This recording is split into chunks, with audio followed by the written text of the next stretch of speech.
the board chairman of NASA, Dr. Percy Toriro, the Institute of African Knowledge board chairperson, Professor Simbi Mubako, who just introduced me, board members from NASA and Institute of African Knowledge here present.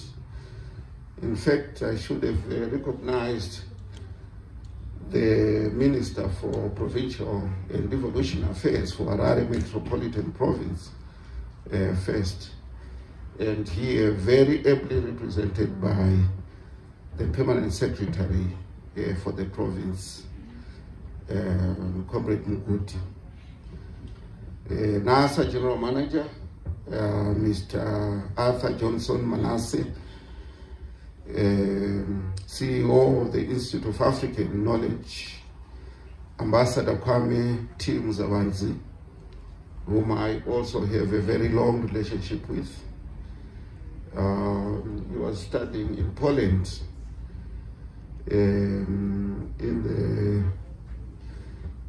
was it 2004, 2005, when I used to go there to teach during the summers of in the United States. I would be engaged by Krakow University, where he was studying, to go and teach there.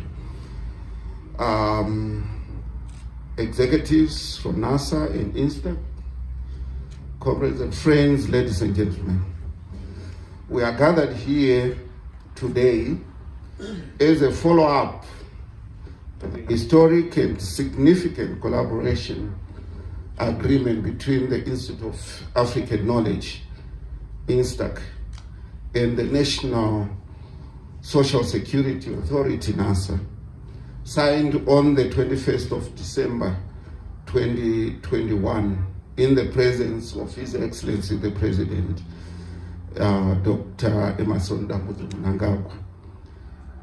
I remember that we had toured this place prior to that signing ceremony. Today marks the realization and implementation of the partnership agreement. And there is no better time than this to gather at such a grand occasion, which dovetails into the broader national agenda on developing an environment which takes the country to an upper middle income economy by year 2030. Allow me to quote from the government of Zimbabwe's Vision 2030 blueprint, where it says, "Under this new dispensation, my government is working towards building a new Zimbabwe, a new country with a thriving and open economy, capable of creating opportunities for investment and employment. In this regard, my government will leave no stone unturned in transforming Zimbabwe into a knowledge-driven and industrializing upper middle income economy by 2030, close quote." That's coming from His Excellency, the President. The people of Harare and Zimbabweans in general are going through an economic transformation which has seen lifestyles evolving in many respects, not least of all the consumer buying behavior. The modern day consumer considers time value of money and convenience. With that comes a call to service providers in the retail sector to strategically look at initiatives that address such fundamental elements which are important to the consumer. When one looks at the western side of Harare, they will notice the rapid growth, development, and establishment of more human settlements, leading to more households now located on the western side of the city. With that comes heightened demand for social support services and public amenities like shopping malls, among many others. And I agree with the statement from the Honorable Minister for Provincial and Devolution Affairs that we need this golf course to be developed as a golf course so that it can complement what is happening here at the Liberation City. And we can provide first-class amenities, golf amenities, indeed capable of being appreciated by heads of states and government, who will definitely grace this occasion at some point in time.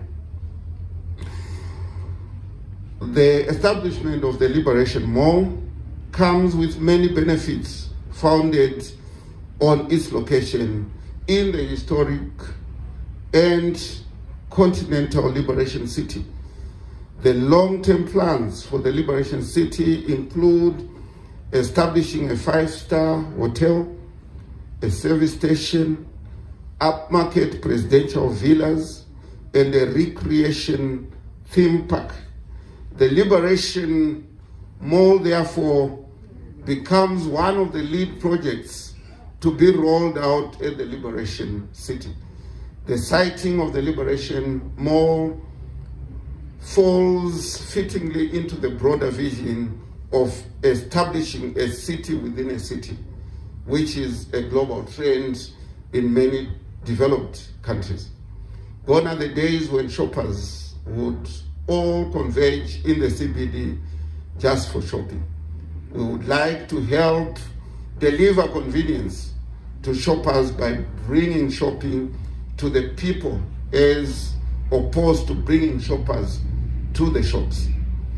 By extension, we strongly recommend and hope that Liberation Mall tenants will also move with the times and offer all-round shopping convenience by opening for extended hours than we are experiencing at the moment.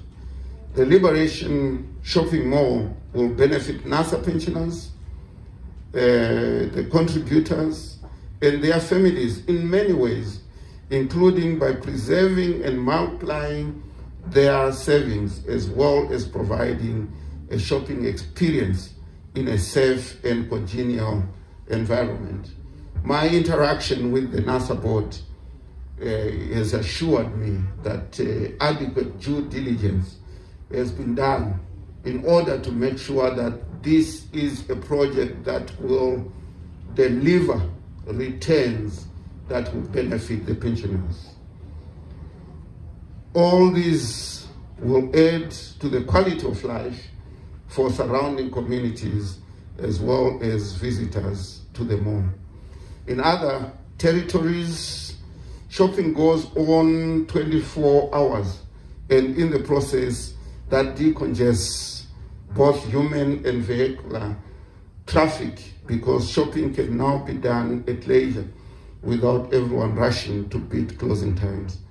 We also revel at the thought that the construction phase of the Liberation Mall will unlock unemployment,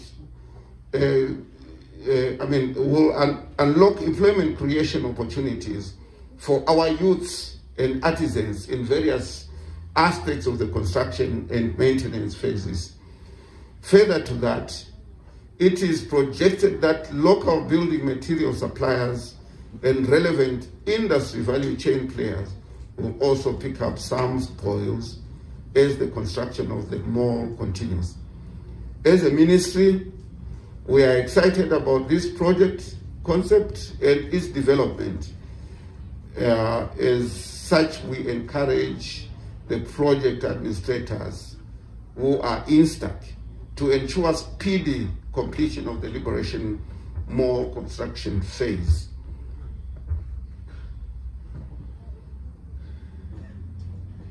your ballistic implementation. We are seeing it on the museum side. Very impressive. We also want to see it here. And this is joint responsibility with NASA.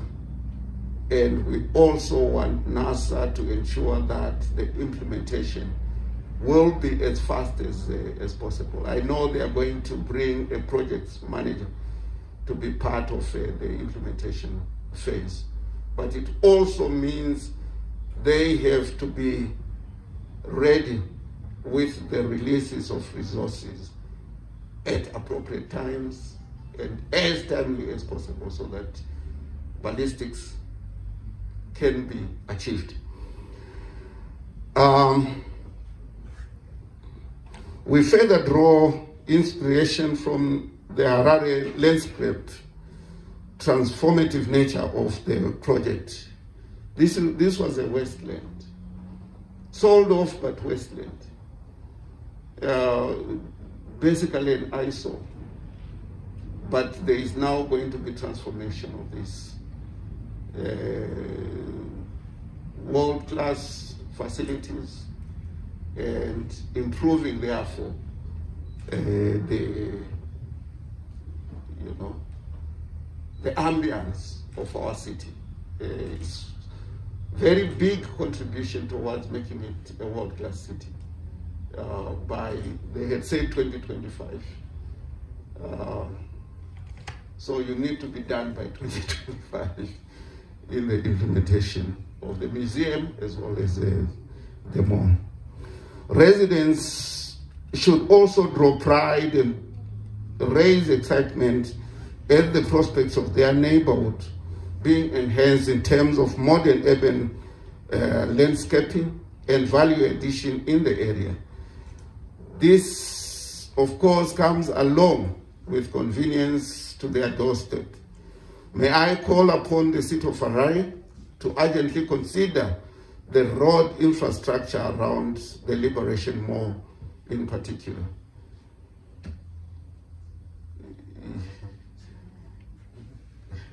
Maybe you,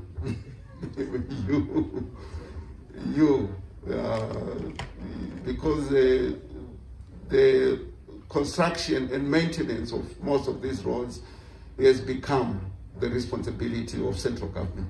So let's take it up and make sure that we don't have congestion here when the mall opens. The Liberation Mall sits between two main artery roads. As such, high vehicular traffic will gravitate towards the mall, and there is need to relook at the access roads leading into and out of the Liberation Mall. In conclusion, I take this opportunity to congratulate the Institute of African Knowledge and NASA for jointly working together to establish the Liberation Mall, and also for coming up with a win-win partnership model, which will certainly unlock value to all the stakeholders involved. My ministry stands ready and able to assist in whatever way possible in ensuring seamless delivery of the Liberation Mall to our people.